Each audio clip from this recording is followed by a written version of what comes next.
Tonight on the Final Dump, we are back after a week off, and we've actually got a win to talk about. What to make of Christian Watson's performance? Does this change anything for the rest of the season? Plus, we'll look ahead to the Titans game. It is all coming up on this week's edition, a return edition of the Final Dump.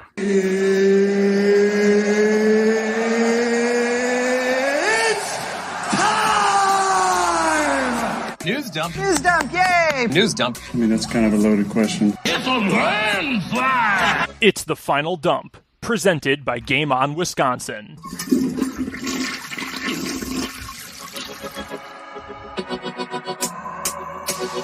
And welcome to the Final Dump. I am Brendan Dworzinski. He is not Matt Freilich. He is Jacob Westendorf, filling in for Matt today. Matt had some other commitments outside of the show, so we're excited to have him back next week to get the regular crew in. But Jacob joining us this week as we finally have some good news to talk about on the front of the Green Bay Packers. They finally got a win. It was a bit of a slog the last 5 weeks with 5 consecutive losses. Does not happen very often. I think if you have spent, I don't know, maybe like all of 4 seconds on Twitter in the last 5 weeks, you would realize that a fan base that wins all the time and then suddenly loses 5 straight games doesn't necessarily know how to handle losing gracefully. But it's all good vibes right now. We'll talk all about this game coming up in just a little bit. And Jacob, you were up in Green Bay. You left the crown jewel of North Central Illinois, the cultural center of Winnebago County, beautiful Rockford, to actually go to the game. How was the experience against the Cowboys and good old Mike McCarthy this weekend? Did you Google the county that I lived in? Or I know you lived around here, but there's no way I could tell you what county you lived in from when you grew up in wherever it was you grew up in. Well, first of all, I love maps. Like I'm a map guy, and I don't have a lot of friends. So I have lots of times to look at maps. Also, I spent every waking minute of the first 18 years of my life in Northern Illinois. And then I went back every summer for the next 4 years. So I know a thing or two about a thing or two. Also Cook County, because I lived right outside Chicago. Yeah, that would be Cook County then. Okay. So congratulations on that. But yeah, it was this morning. You told me Matt wasn't going to be able to make the show. And I was like, well, I'm not going to lie to you. If they had lost, I'd have probably said I was busy, or I have 2 built-in excuses upstairs. So that would have been an easy thing to do. But yeah, I was in Graceland yesterday. Over the weekend, it was my first trip back to Green Bay this season. So that was nice. And that's a little later in the year than I'm used to. I'm definitely more accustomed to having been in the stadium at least once or twice by this point of the year, but haven't been able to do that for whatever those reasons are. So it was fun, man. The atmosphere was cool. That's the guys next to us were Packer fans from Germany, had some Cowboys fans around us that were pretty cool. The video that I shared, somebody has pointed out that it's not the greatest of camera work because the camera ends up upside down. And it's because the guy behind me is beating the absolute crap out of me in a happy way after they won the game. So it was fun. It's always good to be there. It's, even if the Packers are bad, and we'll talk more about whether we think they are or not as we go through here. Every trip to Lambeau Field is special. I called it Graceland. I call it God's house. I call it whatever you want. It's my favorite place in the world. And it's something that I think everyone, if you're able, should try and visit, not just once in your life, but once a year.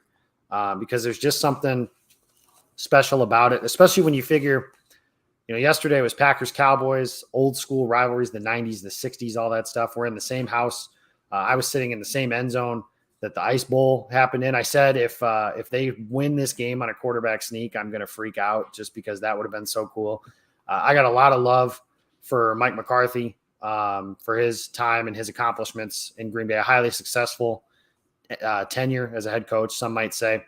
But it was nice to be able to cheer for him, but also, once the game started, want to beat the crap out of him. And they didn't do that, but they did win. And there was some fun, exciting stuff that matters for the rest. It wasn't like last week, right? Like last week, if they had beaten Detroit, we would have come on the show and talked about okay, they beat the Lions. Cool. Never apologize for winning, but we didn't learn anything new or good about this team.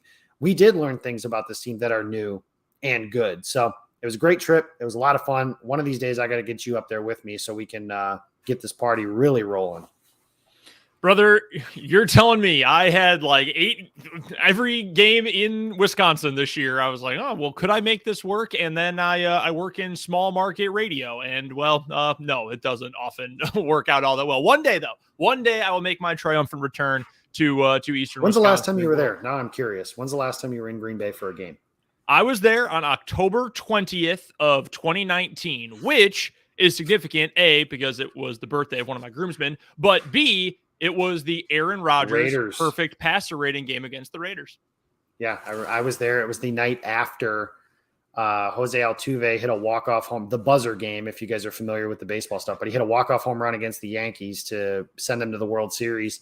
And I remember I went to bed probably at 1 a.m, and my wife asked if I was excited to go to the game the next day. I said, no, honey, I am dead on the inside right now. And then one of my friends of my brother was staying at my house because he was a Raiders fan. So he wanted to go see Lambeau, and he rung the doorbell at 3:00 in the morning. So shout out to Dante. Appreciate that. But yeah, I remember that game very well. It was a fun one, and that was the part of the whole 7-0 without Devontae Adams thing. Aaron Jones had a big day. Rodgers perfect passer rating, all that. The old man even ran one game from Matt LaFleur. So not a bad one for your last memory. No, it was tremendous. I saw someone at the game who was wearing a Raiders jersey that said Gruden 100 million on the back. It was extremely funny. That's money. So yeah, that's the last time I was there. So it's obviously been too long. It's been too long since the Packers won a game, and that's what we're going to get to jump in here. We'll start with the good vibes, man. What was the best part of this win this week? And I know it's simple to just say, well, the fact that I don't feel like dog shit afterwards, just to be blunt about it, because that's how the last month plus has felt after all these weeks. Like, wow, I put all this emotional energy into a game and it ended and I feel miserable because this team sucks and the quarterback is pouty and the offensive game plan is the shrug emoji. I mean, it's a disaster. Nobody can play safety. Nobody can tackle. This was different though. Like, was it a great game? No. Was it entertaining? Sure. I was gripped for 3+ hours, which is nice. That hasn't always been the case in recent weeks, but a couple guys stepped up and made big plays. I thought Rodgers looked really darn good, especially relative to the rest of this season. The defense didn't have a complete Chernobyl-like meltdown. I mean, there was some good from this. So I will leave the floor open to you as our guest of honor tonight. What was your favorite part of this week's win? Well, all the stuff that you mentioned is certainly a nice thing. I was gripped for 3 hours, 3+ hours, honestly, because it was an overtime game. So I think it was damn near 4 hours by the time the game was over. Yep. And especially the last, like the Bills game, I had, the minimum amount of interest level I can have as an avid NFL fan that also writes for the team and just some of that stuff. The Lions game, I didn't have much interest in, and probably because it wasn't very exciting, being able to do that. But not to get overly sentimental, but that's going to be the answer to this question. The date yesterday was 11/13/2022. My baseball number was 24. My brother's number was 22. 11 plus 13 plus 22 is 46, which was my dad's number. My dad hated the Dallas Cowboys, diehard Philadelphia Eagles fan. So good man. As soon as the game was over, it hit me that was today's date. And I was like, man, we might have had some help from somewhere to try and get a win over a Dallas team that, frankly, I mean, if you had asked me before the game what's the final score going to be, I would have told you like 34-14 or something. Like, I just didn't see a way the Packers were going to be able to win that game against a Dallas team that I think is pretty good. I think I just finished up with Uglum and Morley on Pack-A-Day, and I said Dallas is a team I think could lose to anybody in the playoffs, and a team that I think could beat anybody in the playoffs. Like, if you told me they won their wild card game and then they went in and just pummeled Kirk Cousins in a playoff game, that wouldn't surprise me. And then if you told me, hey, they were the 3 seed and they blew a game against the 6 seed Giants, that wouldn't surprise me either. And that's especially true after yesterday, because let's be honest, guys, this Dallas team, they're relatively, the only guy they were missing that was a big contributor was Zeke Elliott. And maybe that even makes their backfield better. I think that they missed him more than what some other people are going to let on. But this Dallas team is better than Green Bay. Micah Parsons, to me, is the best player on defense, not named Aaron Donald, in the entire NFL. And he was silent yesterday. Only 8 pass rush attempts, which was weird. But being able to withstand their punches and come back and win the game and beat a team that, like I said, my dad hated, and I don't like them very much either, even with Mike McCarthy there. So that was a lot of fun. It was a big one at the end, and obviously getting to see Aaron Rodgers and Mason Crosby break their hearts again. And not only that, I know it's he who must not be named, but I did have it pop into the back of my head that a guy who works for Fox Sports 1 on a show called Undisputed is a big Cowboys fan. And I know he was crying about it. I don't know any of his tweets or anything like that, but just something like that, that was pretty fun too. So a lot of good. Like I said, it's more fun. I said every game, fun is winning and winning is fun. And I'm never going to be pro tanking. You know, I'm not the guy who after the game went, damn, I wish they didn't win. I wish they didn't, they screwed up their draft. Man, I almost did that. They screwed up their draft pick. I'm not going to be that dude until they're mathematically eliminated, because that's just not the way I'm wired. I'm always wired of this team or the teams that I'm on or whatever. We're in it till we're not. And with the Packers, I'm kind of like, I like the way Aaron Rodgers put it. We're not dead yet. Can they make something out of it? I don't know. I'm sure we'll talk about that too. What was your favorite part of the game? Yeah, and I think, from the, what does this mean for the future? There's an element of being a fan that, and this is to me, and I've always held the opinion, don't tell other people how to be a fan, because I wouldn't want someone to tell me how to root for my team or how to care about my team or anything like that. So if you're in the camp that network to do. Yeah, exactly. So, if you're, hey, I only care about the draft pick, or I only care about tanking, and I refuse to even root for this team because I just want them to rebuild because November 3rd, 2021 clouded my opinion of Aaron Rodgers forever, and I just want him gone. Like, fine, you can do that. Was that the exact date of that? It is, yeah. I spent pretty much I spent the first 3 quarters. Here, I was leading into this. I spent the first 3 quarters of the game this weekend. I'm not kidding. Like, formulating a Substack post in my head about why I still think it's a bad idea to tear down and rebuild. Like, that's all I was thinking about the entire game. Then Christian Watson touched on number 2.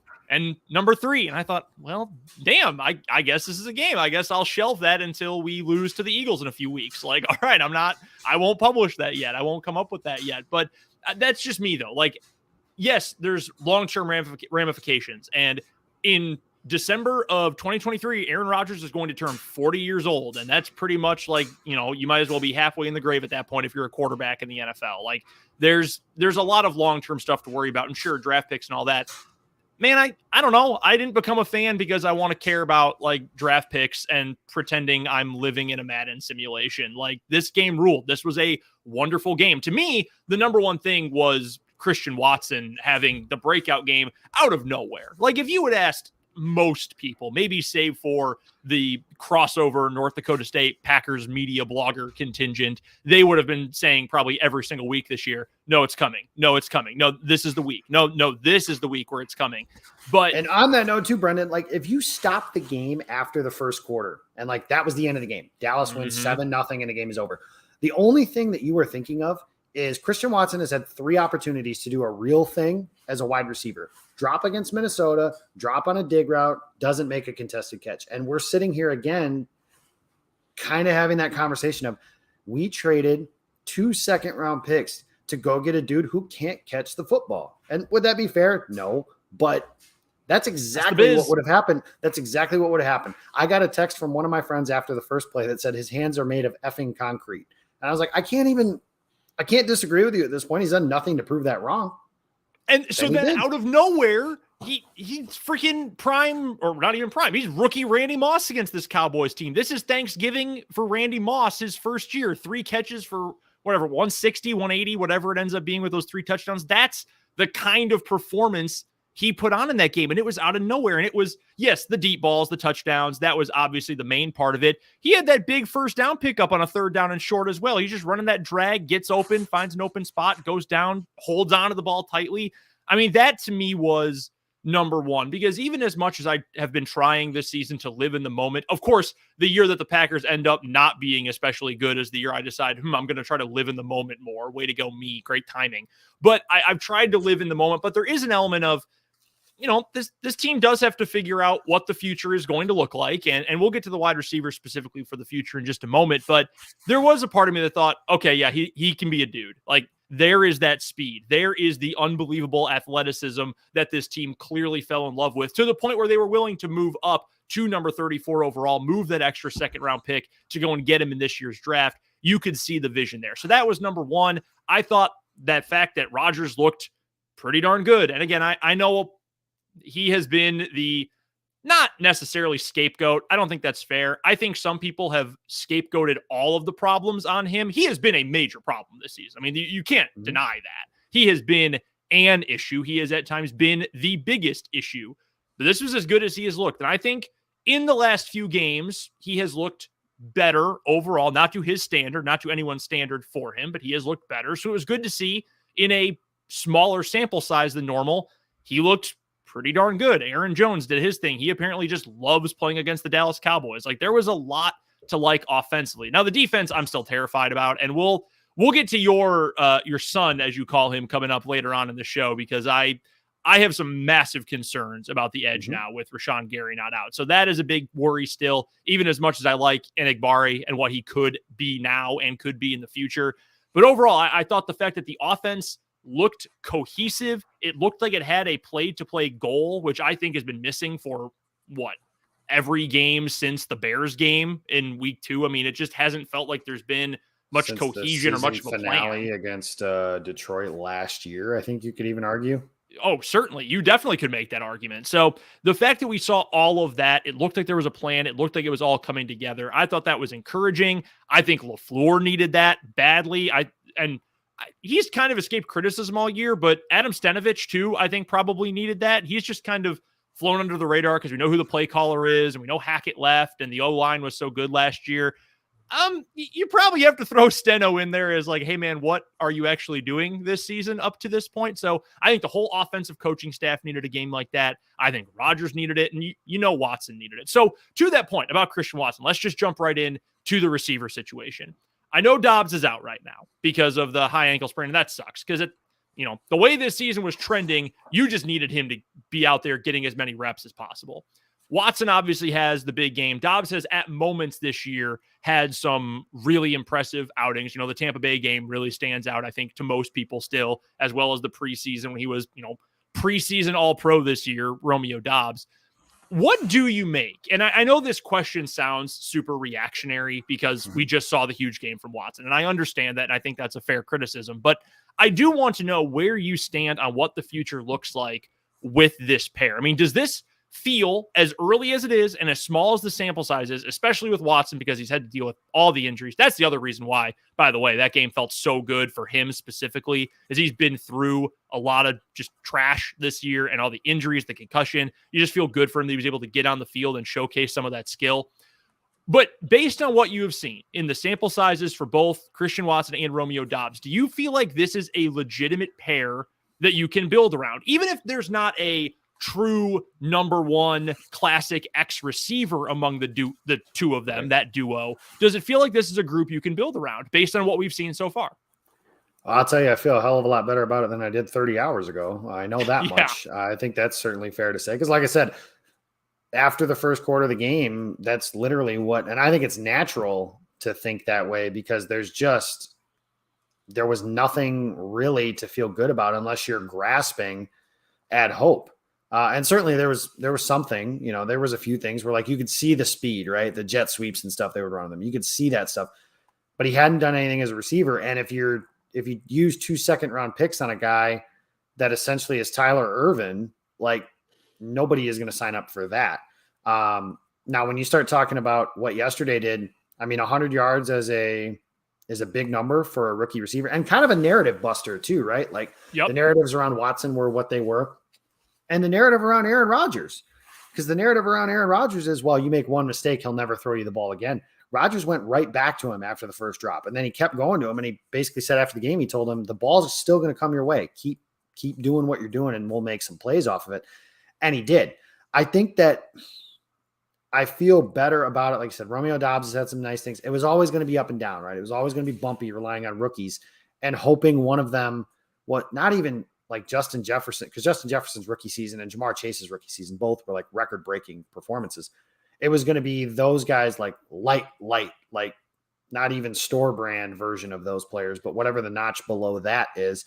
But you start looking at, to me, this season, the rest of this season is still about what is going to happen in 2023? Because I think 2022 is cooked. That's just a really deep hole they have to climb out of. They were 3-6. Now they're 4-6. That's math for everybody. And you start looking at, they're going to have to win like the rest of their games to get in the rest of if they ran the table after yesterday, it would be 11 wins. They're probably not doing that. They play Tennessee, who's not a great matchup Thursday. Philadelphia the following week. Philadelphia is the only undefeated team left in the league. That's a road game. Miami hasn't lost a game that Tua Tagovailoa has started and finished. So that's a big deal. The Rams, they suck. So like that probably doesn't matter. Who knew Matthew Stafford wasn't a Hall of Famer besides, normal, rational people. But yeah, Chicago, Minnesota, if they're still playing for home field advantage, like Minnesota is. Yep. I don't think Minnesota's as good as their 8-1 record, but they are better than Green Bay. That's certainly not saying a whole hell of a lot, I don't think. But you start looking at 2023, and I go back to the trade deadline where Green Bay now they didn't get anybody, and the smart ass responses on Twitter like, oh, they were in the conversation, didn't get anybody. Missing on Chase Claypool, not a big deal. I will say that. And I've talked to people that are like covering the teams around the league. Nobody I won't call this sourced reporting because that's not what this is. But they said that the Packers would have hated Chase Claypool within 10 minutes. Like that's just and Rodgers would have just rolled his eyes at him a bunch and just nothing good would have come out of that. But the fact they were willing to offer a second-round pick for Chase Claypool, the fact that Jay Glazer reported they offered a first-round pick for DJ Moore. Jay Glazer doesn't lie. That's not something he made up. Now, what you can look at in the offseason is you're saying between those two guys, maybe there's not a true number one X receiver, but what if they get one?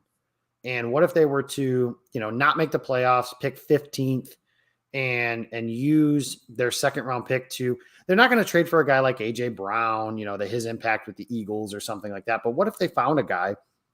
I don't have a name because I can't do that, and I'm not going to speculate. But what if they acquire a guy and say he's a much better version for this team than what Sammy Watkins has been, but in that kind of role where he's the veteran receiver? And then you have these two rookies, Samori Toure, who's shown some nice things. And if Aaron Rodgers is back, Randall Cobb is going to be back as well. Like that's a pretty solid group to be able to build around, and something I think that the trade deadline discussion has proven they are willing to do. Something that, and this is me just throwing stuff at the wall again, but what if they did that? And then Darren Waller is a guy they've targeted the offseason and the trade deadline.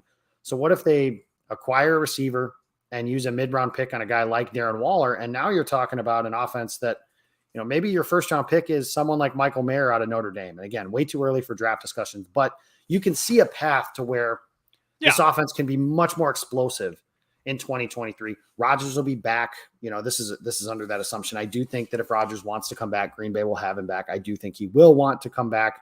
So any discussion, and I even talked about it and I fell into it of I would try and trade him again. I think that's just based in Mickey Mouse land. Like that's not a reality that we're ever going to live in. So you start doing all that stuff. Watson's game yesterday is such a game changer because now you see what he can be. And it's not just a bomber. Like he's not just Marquez Valdez-Scantling because his first touchdown was just run past the guy across from you. Okay, cool. He has, he's 4.29 speed. He can certainly do that. That's awesome. But the rest, the deep over route, and the other thing about that play that is so impressive to me, his second touchdown to me might be the biggest. It could be the turning point of the Packers season if they go on a run. Certainly the turning point of the game. That is fourth and ball game on that play. If the Packers do not pick up that first down, the Cowboys are going to go down the field and score, and it's going to be 35-14. And the game's over. And the game's probably over even if they don't score just because they're not going to have a lot of time. Green Bay doesn't get that many explode. They can't quick strike offense you the way that they have been able to in the past. Yep. But that play, they needed a play. And I always say your money downs go to your money players. So who's your money down? Well, that was a money down. And who was your money player? They said it was Christian Watson. And Watson ran the play, beats the safety on a play that he's not supposed to beat the safety on. That whole scheme that Dallas ran on that play is designed to slow that down. Couldn't do it. He's got special speed. He's got special talent. I was a skeptic of Watson when he came out, but you could see the talent. It's just a matter of can he stay healthy? Can he stay on the field? And can he build off of this? And I said, this is a big game for him. even if he goes like Thursday night against Tennessee, 1 catch for 9 yards, like it's still a big deal because now you know that's in there. And a rookie's always going to be up and down. Again, most rookies are bad, as my friend Peter Bukowski might say. And he's probably not going to have a great season by the end of the year. But I think there's so much vitriol for things that are out of Christian Watson's control toward him. He couldn't control that he was injured. That is just a weird, and we can go on a long length discussion about that if you want. But that's just something that I don't think is ever in a player's control. It's football. It's a physical game. Players get hurt. And the other thing is because the guy they drafted was Watson instead of George Pickens. And I'll help you guys do some math here. George Pickens is 21 years old, played in the SEC, had a high relative athletic score, fits basically everything the Packers love, and played at Georgia. Big, big stuff that the Packers love for their receivers and players in general. And they didn't draft him. Tells me he probably wasn't on their board to begin with. I don't know if they liked Watson more than him as a player, but I tend to believe that if you do some math and some deductive reasoning, you can now believe that he wasn't on their board. And I think comparing, and it's funny because I did make the joke yesterday, Christian Watson now has 3 times as many touchdowns in his career as George Pickens does. Who's going to be better? I have no idea. But Watson, you know what that is. Dobbs has had a nice rookie season. It's just a matter of health and some better luck for these guys, maybe keeping them all together and building an offense that can be more explosive in 2023 than it has been, because in 2022, it hasn't been. You know, yesterday, what was the biggest reason they were able to score 31 points? They hit their shots. They hit their shot plays. You know, we can talk all we want about run the ball, pound the rock, play to your, offensive identity, which is these 2 running backs. And that's all well and good. But your margin for error is very slim when you do that.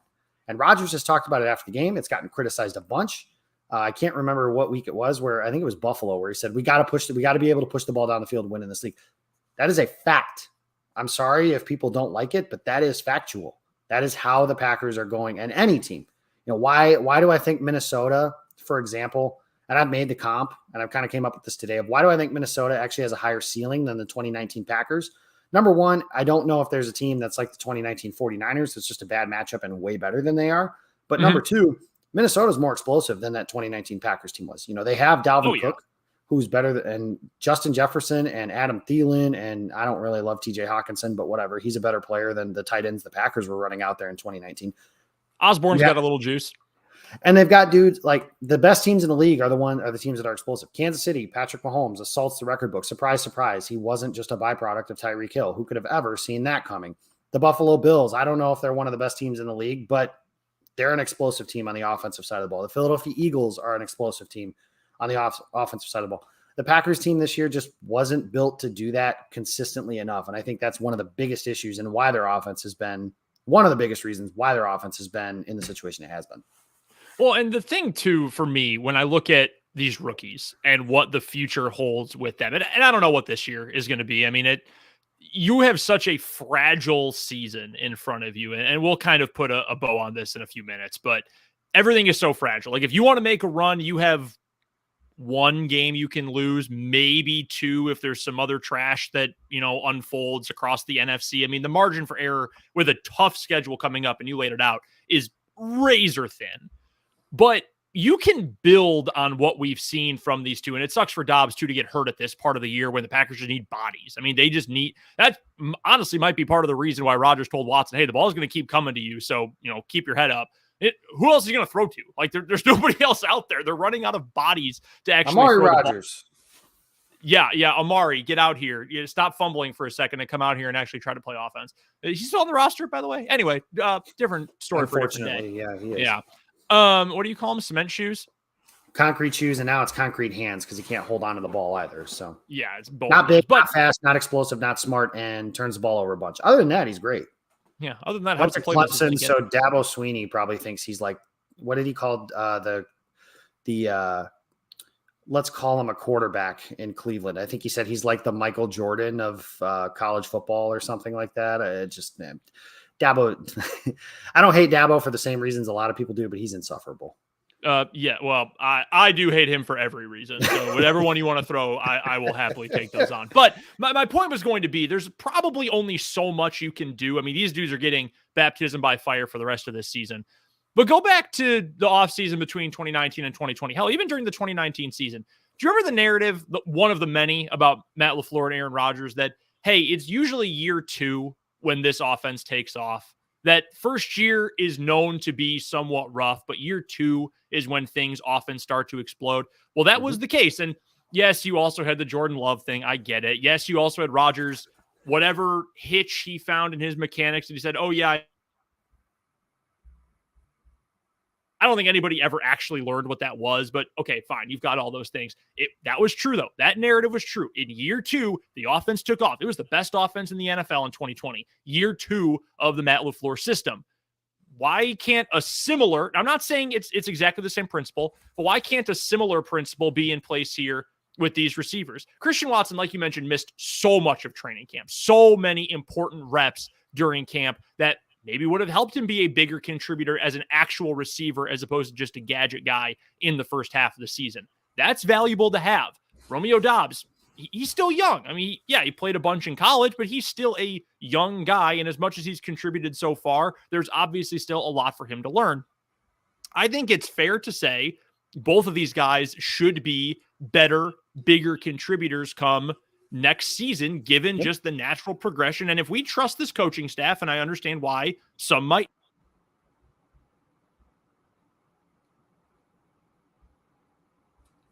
So Brendan is gone, so we're going to try and figure that out. But yeah, the natural progression that he's talking about. I mean, growth isn't linear, right? So it's not going to be the same way in every single game. But Brendan is back, so I don't know what happened there. But you were talking about progression of the receivers, so I just kind of jumped with that for a little bit. Well, no, I appreciate that. I'm also not sure exactly what happened. But my point was just going to be that I think with another full offseason, you can expect these guys to have a bigger role. With Christian Watson just getting more reps and more snaps, I think you can expect a bigger role from him. Not to, completely go to something that is near and dear to my heart, and I'm probably going to mute you if you jump in with what I know you're going to talk about here as I interrupt with this. Last year, Kansas football, Lance Leipold, first year with the program, he did not get to actually coach the team. Like, he did not have contact with the team until, he did not have contact with the team until August. Like, he was hired right before the spring game, so spring practice is over. He could not coach them. KU sucked last year. I mean, it was all bad.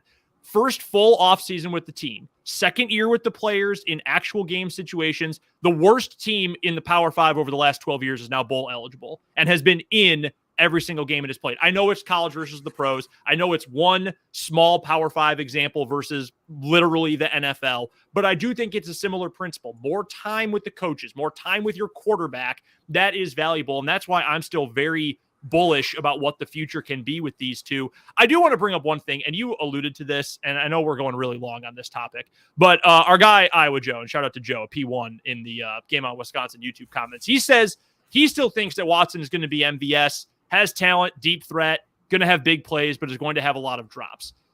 Okay, if you drop problem, fine.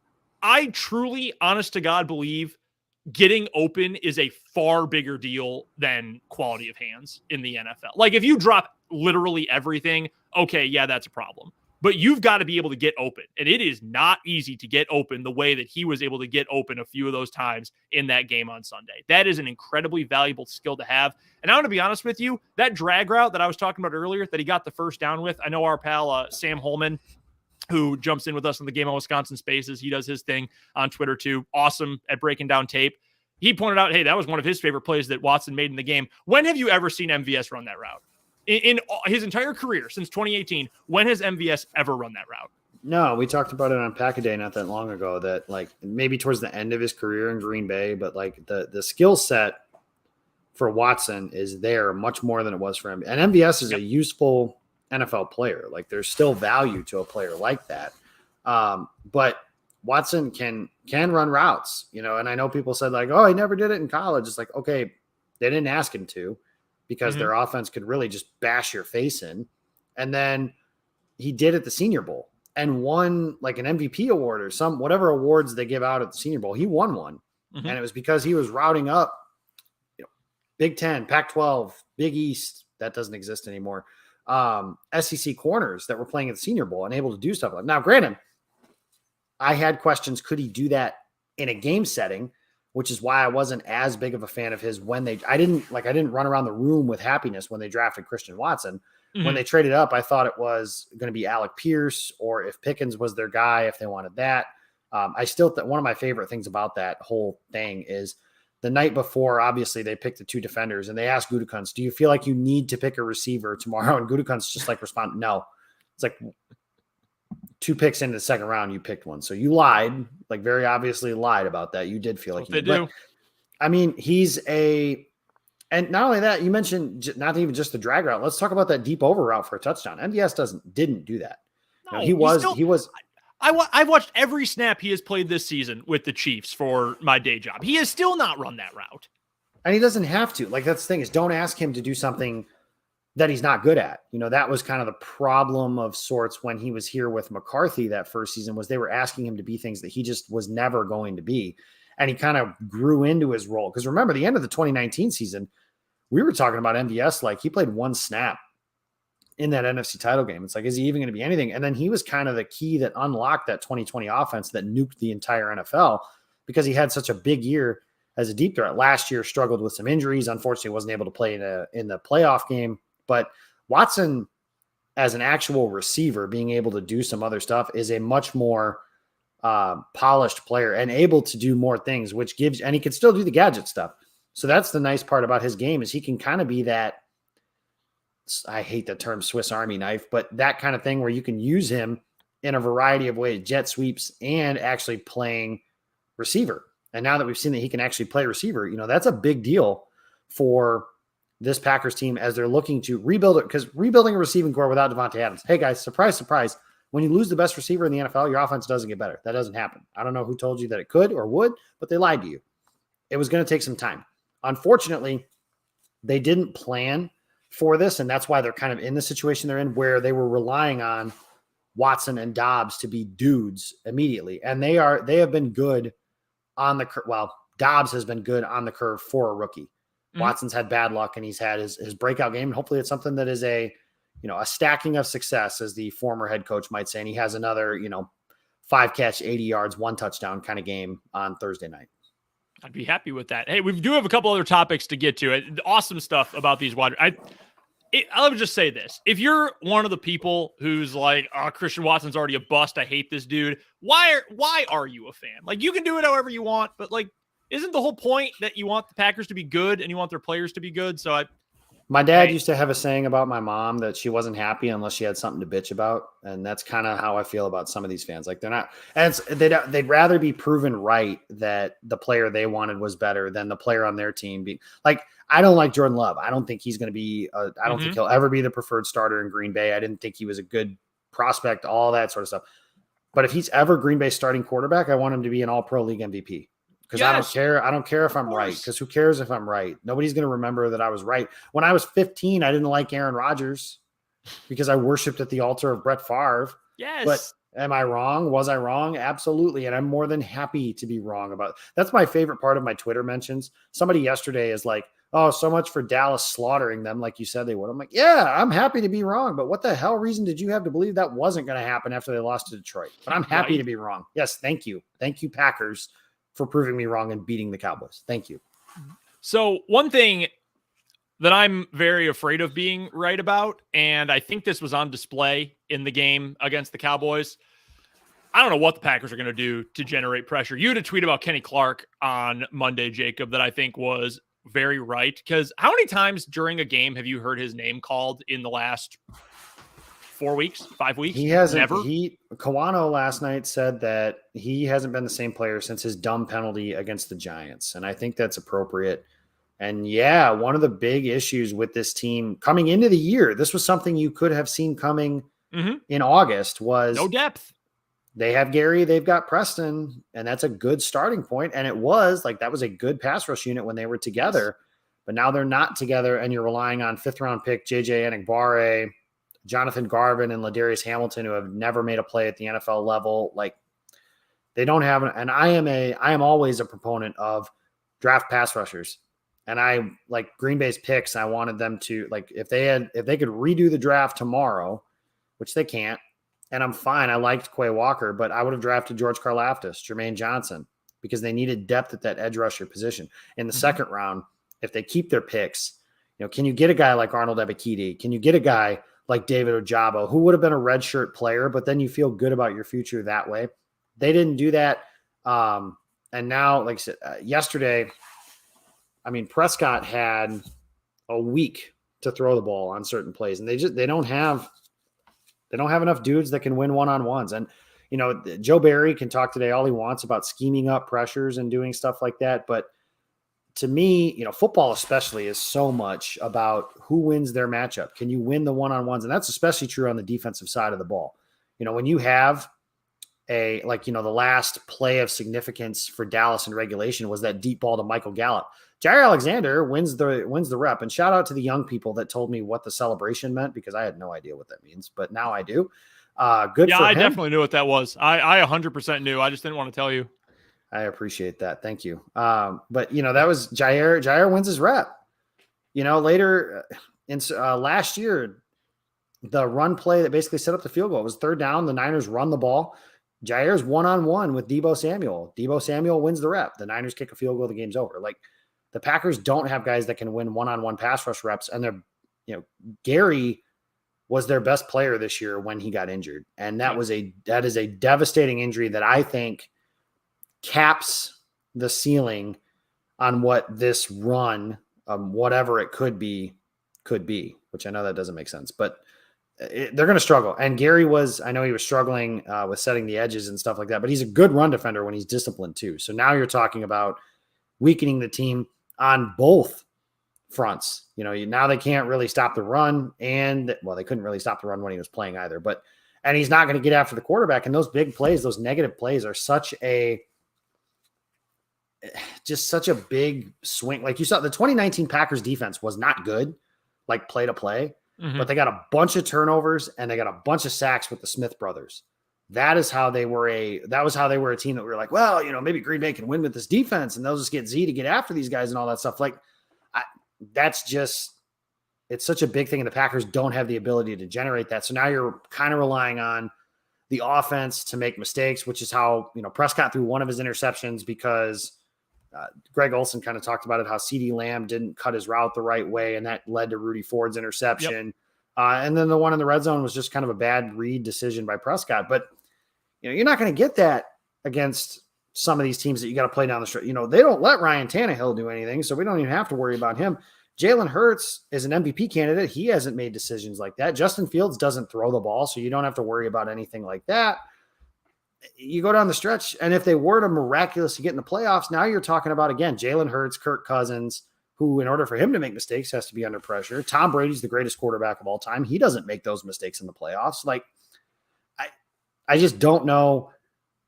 That felt like in the moment too, even before yesterday's game, that felt in the moment like, man, that is like the death blow to anything this team could be.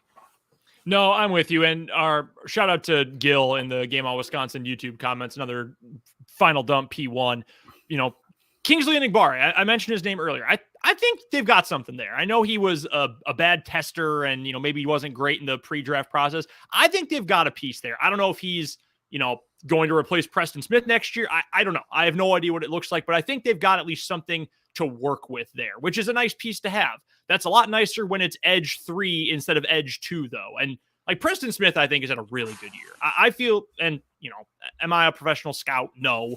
But Preston Smith has to be your second edge rusher. He can't be the guy that's consistently taking on beating, you know, and Preston's best years have been when he has been that. You know, his first year when he was here, Z was the guy. Z was and number then 1. Last year, Gary eventually ascended into the guy, and Preston had a great year, and Preston's a good player. He's somebody I want here in 2023 if this team is trying to compete. But, you know, everybody wants to talk about receivers and, you know, if they get a top 10 pick, they just got to pick the best receiver. Absolutely not. They do not have to do that. You know, I went last week when we were in the dump, pun intended, and like, what if Green Bay finishes 3-14 and picks third? I said, Will Anderson, run the card. Yes. The Alabama pass rusher, run the card to the table. They need pass rushers, and they don't have, like, you know, one of the reasons I'm as big on the Eagles as I am is because Hassan Reddick, one of them, but the reason I like their team coming into the year, Hassan Reddick, Robert Quinn, Fletcher Cox, Javon Hargrave, those are all guys that get after the court. They're not doing that tonight as Taylor Heineke's dotting them up, but they have dudes, Josh Sweat, just guys that the Eagles' third best pass rusher right now is just as good or a notch below the Packers' best pass rusher. Yeah. Like, and you can't have that. And when I watched the Eagles win the Super Bowl 5 years ago, it was that team that Brandon Graham, Chris Long, Derek Barnett, and the Packers didn't really have that when they won. So it seems weird. But if I'm building a defense, and I am not your general manager, and thank whoever you pray to that I'm not, but that's how I'm building them, is I want 4, okay, so the example I can use, and I'll shut up, is when they signed the Smith brothers and then they drafted Gary, I was like, if Montez Sweat is still there, go get him. Or if Cleveland Farrell, he didn't fall, but if Cleveland Farrell had fallen, go get him, and that didn't work out, obviously. But pass rushers, like saying there are too many pass rushers is like saying there's too much pizza. There's no such thing. And the Packers now, they have nothing left in the cabinet, and it's going to be a struggle for once they start playing some of these better quarterbacks, and even a quarterback that can't won't be pressured. All of them look good when that happens. Like the Eagles aren't able to get pressure tonight on Taylor Heineke, so he looks good. That it's hard to win that way. No, it's going to be challenging. I mean, look at the teams that you mentioned earlier on in the show, who they will have to be, the quarterbacks they'll be facing later in the season. Kirk Cousins, you mentioned it. Is Kirk Cousins great? No, he's not. He's serviceable. He's fine. But he makes mistakes when he's under pressure. When he is in a clean pocket, generally speaking, over the course of his career, he's been pretty good. Tua Tagovailoa, with all that speed all over the field that they've got, you want to allow him to just sit in the pocket and let Tyreek Hill run around for a few seconds to get open? That's a death sentence. I mean, you just look at these guys and you've got to be able to get after the quarterback. And the comparison I've used before on 580 Sports Talk on 580 WIBW in Topeka, Monday through Friday from 3 to 6 p.m. Central Time is... Of course, it's my own show. Who cares? Anyway, my point I was going to make is, and for you as a baseball guy, I hope this hits home for you as well, but edge rushers, pass rushers in general, they're relief pitchers. At the trade deadline, every single season at the Major League Baseball trade deadline, if you said, well, who could use a relief pitcher? These 6 garbage teams are all going to move relievers, middle relievers, back-end guys, whatever. They're all going to be moved. Well, how many teams could use them? Here's the list. All of Major League Baseball, every single contending team could use relief help. Think of your Yankees. Think of the Cubs when they were good. They traded with the Yankees to get Chet. Any team in baseball, any of them could use a guy like that. The Brewers, y'all could have used some relief pitcher help the last couple of years. I know that's who for needs certain. Josh Hader? Who cares about winning? Yeah, exactly. The edge rushers are the same way. Like, oh man, do you think we have enough pass rush? No, you can never have enough. There's no such thing as enough. If nothing else, you've got a bunch of starting caliber guys and no one ever gets tired because you can just cycle them all back and forth. I remember vividly, and I don't know why this sticks in my head so much, but vividly, I remember back when Jim Schwartz was the head coach of the Lions, and those teams were not very good. They were okay a couple times. They were not very good. But one of the things that he loved to do was have a ton of good defensive linemen and just rotate guys nonstop over and over and over so no one ever got tired. And look at those Giants teams that beat Tom Brady. Those Giants teams that beat Tom Brady. Yes. Ossie, Strahan, Tuck, like all them dudes. That's how they won. They didn't win. Yep. Eli Manning is going to get in the Hall of Fame because they could rush the passer. Congratulations to Eli, and some bubble gum on David Tyree's helmet. Congratulations, everybody. So and because his name's Manning. Well, yeah, that too. So you need these guys and all that, I've kind of danced around Rashawn Gary himself. This sucks. It sucks for Gary because he is exploding into a supernova of a superstar this year. You can tell he is going to be a major contributor for years to come. And hopefully he's not slowed down too much for however much of next season he plays when he comes back from the injury. And it just sucks to lose that guy because when you face the Tagovailoas or the Cousins or the whoever else the rest of the season, no matter what offense you're facing, you need guys who can hit the quarterback. And as much as I like Preston Smith, as much as I like Kingsley Enagbare, I just don't. And as much as I've always liked Kenny Clark, but he's just been a no-show for weeks now, they just don't have those guys. And that is what is extremely concerning. We are getting close to the hour mark here. So the one last, Cowboys week topic I wanted to get to, and we've already kind of hit on it, so we can go through this pretty rapid fire.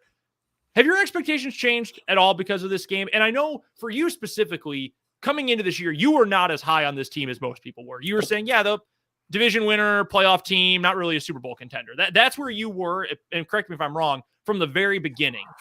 Does a game like this, after such a gruesome 5-week stretch, 5-game losing streak, does this give you any more hope, or is this pretty much, yeah, this was a nice week, and in the long run, it won't mean anything?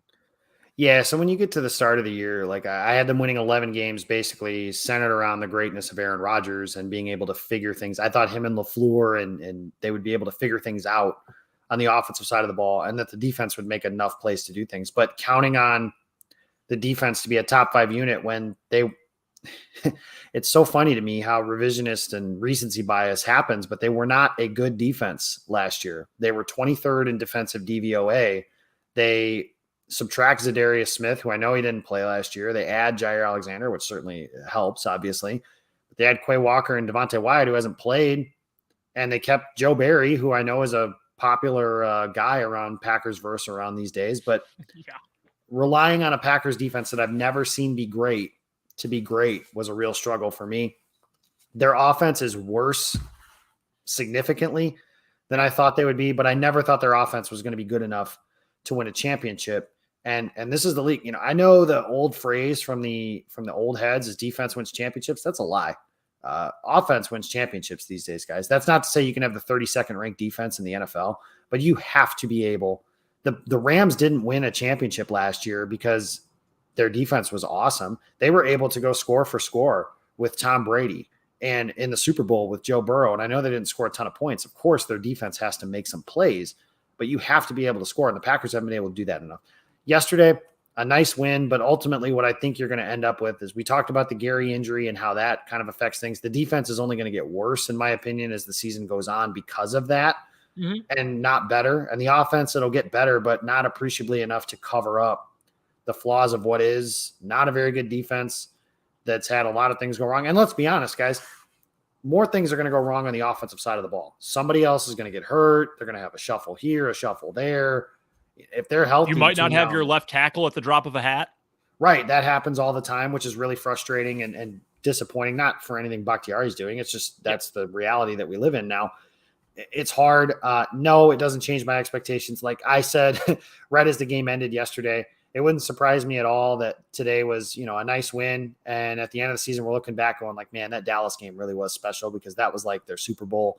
And then they dropped these next two to the Titans and the Eagles because they're not good enough, you know, and they're not good enough for a variety of reasons. There is no quick fix. There is no, like every game, everybody's like, oh, fire the coordinator, just fire Joe Barry and then see what happens. Well, that's not going to change anything. Like if Jerry Gray becomes the defensive coordinator, he's not going to make Jonathan Garvin a good pass rusher. That's just not going to happen. He's not going to make Quay Walker not make rookie mistakes, you know, et cetera down the line. The reality is they're going to lose more guys because that's just how injuries work. They haven't had a ton of luck this year. They were able to make some plays yesterday. And again, I think what I'm looking at for the rest of the season is what is translatable to 2023. That's why the Watson thing was so exciting yesterday. That's why the Dobbs thing is exciting. That's why seeing Aaron Rodgers continue to go back to a rookie, even when he makes mistakes, is exciting. You know, who are the guys that are going to be here down the stretch? I think, you know, at the end of the day, what you're looking at is probably, what are they, 4-6 now? You're looking at, instead of like after last week, I would have told you they could have gone 3-14 and nothing would have surprised me if that were true.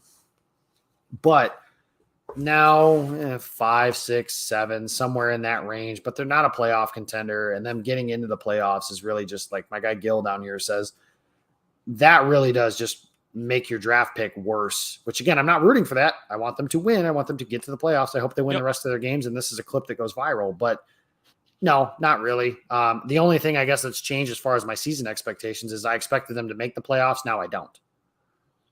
I think that's fair. I mean, to me, I'm not fully on, yes, this is the comeback. The we're not dead is the new run the table. You know, it's the new RELAX. I'm not at that point. I will say the optimistic side of me just says this is like, we know what it will take. Like we know what it would take to get to the postseason. And I know we've kind of talked about this issue throughout the show tonight, but you know, there's always going to be the people who, well, why even go to the playoffs if you don't have a chance to win the Super Bowl? Why not just worry about the draft pick instead? Well, because I don't know, I could die tomorrow. Like full Kyle Shanahan, I could get hit by a bus on my, you know, crossing the street on my way to work tomorrow. Like I want to see this team win. I want them to win. I want to have wins because I don't know, that's more fun. I'd rather have more fun in November and December and into January than lose a bunch of games and not be emotionally invested. So that's why I care about it. And I think now we see, look, we know what the path is going to take. It is going to take probably 6-1 through the next 7 games. It is going to take the offense playing, Aaron Rodgers back to near-ish MVP levels. He's going to have to be just as good, if not better, than he was against the Cowboys. You need the rookies, whether it's just Watson, Dobbs comes back, Toure, whatever it ends up being. They're going to have to play like 5-year veterans, and the defense has to get a ton of interceptions. I mean, or fumble recoveries, whatever. That's what it's going to take. So there's the optimistic side is there is a path. That is the path. It is narrow. It is dimly lit. It's covered in rocks. There are some snakes up ahead that you can't really see because, again, it's dark and dimly lit, but there is a path and you can get there. Is it more likely you get bitten by a snake and you end up with, an infection in your leg and you get gangrene and die on the path? Yes, that is more likely. Wow. But is it certainly possible that you can get to the end and get to the land of milk and honey? Yes, that's certainly possible too. So that's about as optimistic as I can be, which is not what I thought going into the season. We would be talking about following week 10 that, maybe everyone will die. Maybe we'll get lucky and get the 7 seed. Not what I was expecting, but at least to me, there is a way this could work, even if it's not especially likely. So with that, and with time running out on us a little bit here on the Final Dump and our return edition here after week 10, let's get right into our Titans preview, and significant to some here in the final couple minutes we have on the show. The Packers are favored at home on Thursday Night Football against Derrick Henry and the Titans, 2.5-point favorites. Last I checked, and I can double check here, and I won't tell you what sportsbook we're using for our Packers spreads this week, but I will tell you that a lot of fans like to duel there. It's actually moved to -3 for the Packers, and the over-under is 41.5. So, Jacob Westendorf, I will ask you to round out the show. What's your prediction? What is your significant to some pick for the short week at Lambeau Field against the Titans? I vividly remember 2020, and that's the best Packers team since 2014, where everybody was like, well, like as they're playing the Panthers, there was somebody, and I can't remember who, they shared some meme, and it was a shark. It was a tiny shark that said the Panthers and a medium-sized shark eating the Panthers, and then this giant shark that said Derrick Henry, and it was eating the Packers. I was like, guys, this is ridiculous. Like, you are that terrified of a running back in 2020 in the NFL when the Packers have the league MVP playing quarterback. I'm sorry, I don't care who the running back is, because the path of that game. So for those of you that remember, Green Bay goes right down the field, scores a touchdown. Devontae Adams gets a touchdown to start the game. Yep. Titans go 3 and out. Packers go down and score again, and it's 14 rip. Derrick Henry is out of the game because Green Bay had the best offense in the NFL, and they were able to take him out of the game that way. They can't do that. That Titans defense that year was terrible. This year's Titans defense is pretty good. It sounds like they're not going to have Caleb Farley, which sucks for them, sucks for him. It's a back injury, which was kind of one of his concerns coming into that draft. They may not have Jeffrey Simmons. They may not have some of the guys that they've had in their front seven. That being said, I still think this Green Bay offense is going to be clunky at times. I don't think they're going to be able to line up and ram it down their throat the way that they could against Dallas. And if you're going to win, you got to take Derrick Henry out of the game that way, because it's just a bad matchup. Derrick Henry is still one of, if not the best back in football. The Titans are more than happy to not let Ryan Tannehill screw up the game by handing him the ball 35 times a game.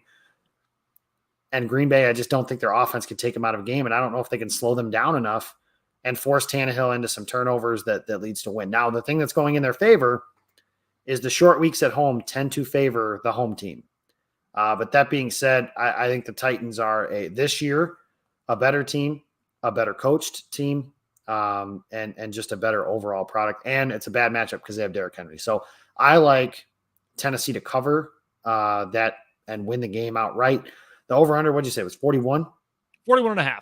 Yeah, I think the Titans can score 28, which means 28-17. That's an over. So I'll take the over on that. I don't think it'll be a low-scoring affair. Henry might break 250-yarders on his own. I will turn this into good cop, bad cop, and it's my show, so I'm going to make you the bad cop. I will say the Titans do cover 3 points. I will say the Packers win outright. Give me 21-20. So if the Packers want to win, it has to be low-scoring, because you're right. I mean, Henry can be explosive on the ground. I don't love the Tennessee passing game because I'm kind of out on Ryan Tannehill. Not that they'd be better with Malik Willis. We saw Malik Willis against the Chiefs defense a couple weeks ago. Yikes. He is not ready for primetime. And we knew that going into this year. He was not going to be ready for primetime. But I don't love that Titans passing attack. I also don't really love the Packers defense trying to stop Derrick Henry. That's totally fair point. I will say they ride the momentum. They have Philly coming in the week after that. So you better get this win. So I will ride the emotional high here. I will say Packers 21, Titans 20. They get the win. It's ugly. It's gross. Not having a lot of those pieces defensively, I think, is going to hurt Tennessee. Simmons has been banged up for a couple of weeks now. Got hurt in the Chiefs game a few weeks back. Farley, promising young player, but those injuries are so devastating. I do like that defense. Just in general, I think they're very talented. I think Mike Vrabel is an incredible coach, truly an incredible NFL coach, which I did not ever think that I was going to say, but he is a stud at that job. They're going to keep it close. I will ride the emotional high here, and if that's a homer pick, well, so be it. Life's too short to be objective about your favorite team. So I'll go Packers 21-20. Hopefully it is a good game. Obviously, as always, we'll be reacting to it on social media and everywhere else live in person. You can follow us on Twitter. Jacob is at Jacob Westendorf. I am at Brendan DZW. And of course, follow Game On Wisconsin on Twitter, on Instagram, on Facebook, and of course on YouTube as well. If you are a podcast listener, not already watching on the live stream on Monday night, we will be back coming up next Monday following week 11, a few days following the Titans game, hopefully with some more good news about the Green Bay Packers. Matt will be back next week as well, so we'll have the OG crew. But Jacob, thank you for joining us tonight. It was short notice bringing you in here, so we do appreciate you stepping in and adding some class and some intelligence to this show for once. I don't know about all that, but I appreciate you guys having me. It's always a good time stopping by here, and it's a lot more fun when they win. Like I said, I have very much – this is year 3 of Game On Wisconsin, and I have very much enjoyed the first 2 years more than I have this year. Today I haven't written my Monday – Packers thread yet, but I know the last 2 weeks were pretty rough, talking about a team that I thought couldn't go any lower, and then they hit rock bottom again. So it's nice. Enjoy it, soak it up, and enjoy it until the ball is kicked on Thursday night, because, like Brendan said, we could all die and get hit by a bus tomorrow. We could also live and watch the Packers never win another game this season. So I don't want to live through that, but I guess anything's possible. But it's been a lot of fun. Appreciate you guys for having me. I know the show will be infinitely more good looking next week because Matt Freilich will be back. My only other, and this is the biggest question that we didn't get to, are you wearing your jorts? I had to take them off. I did have them out. I took the picture. They were out and waiting for me. I did have to take them off. It's cold in Kansas now. And in fact, in parts of Kansas, weirdly not mine. I don't know why. I'm not that far from Kansas City. It's snowing here.